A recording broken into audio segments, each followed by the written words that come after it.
आज का प्रेरक प्रसंग, चावल का एक दाना। दोस्तों, एक बार की बात है, शोभित एक मेधावी छात्र था।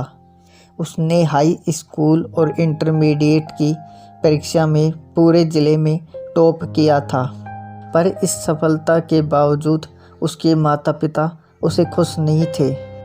कारण था पढ़ाई को लेकर उसका घमंड और अपने बड़ों से तमीज़ से बात न करना। वह अक्सर ही लोगों से ऊंची आवाज़ में बात किया करता और अकारण ही उनका मजाक उड़ा देता।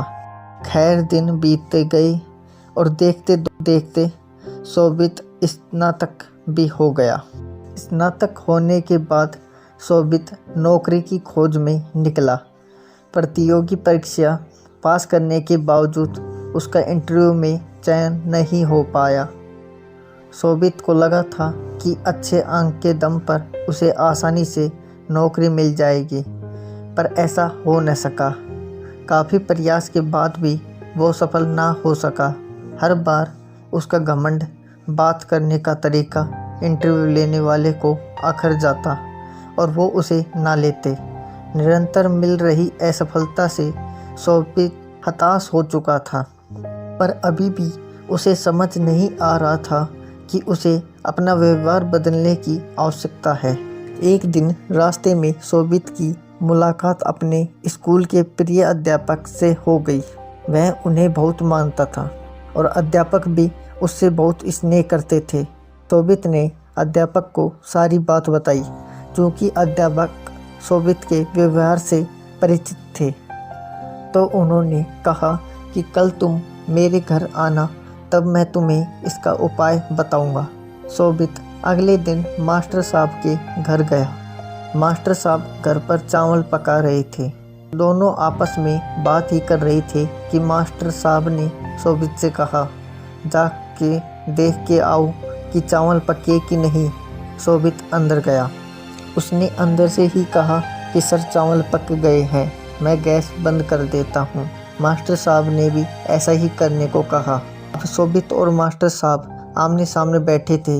मास्टर साहब शोभित की तरफ मुस्कुराते हुए बोले, शोभित, तुमने कैसे पता लगाया कि चावल पक गए हैं? शोभित बोला, ये तो बहुत आसान था। मैंने चावल का एक दाना उठाया और उसे चेक किया कि वो पका है कि नहीं।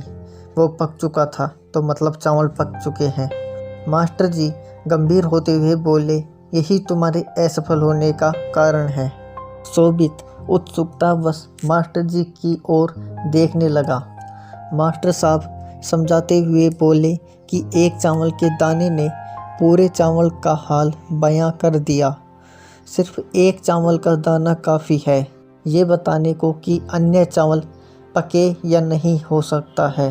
कुछ चावल न पके हों पर तुम उन्हें नहीं खोज सकते, वो तो सिर्फ खाते वक्त ही अपना स्वभाव बताएंगे। इसी प्रकार मनुष्य कई गुणों से बना होता है। पढ़ाई लिखाई में अच्छा होना उन्हीं गुणों में से एक है, पर इसके अलावा अच्छा व्यवहार, बड़ों के प्रति सम्मान, छोटों के प्रति प्रेम, सकारात्मक दृष्टिकोण, ये भी मनुष्य के आवश्यक गुण हैं और सिर्फ पढ़ाई लिखाई में अच्छा होने से कई ज़्यादा ज़रूरी है। तुमने अपना एक गुण तो पका लिया, पर बाकियों की तरफ ध्यान ही नहीं दिया।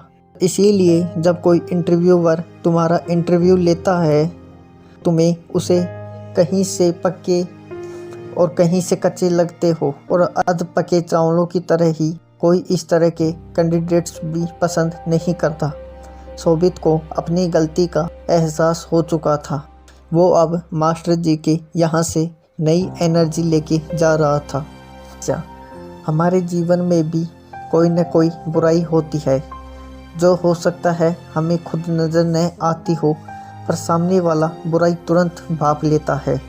अतः हमें निरंतर यह प्रयास करना चाहिए कि हमारे गुणों से बना चावल एक एक दाना अच्छी तरह से पका हो, ताकि कोई हमें कहीं से चखे, उसे हमारे अंदर पका हुआ दाना ही मिले।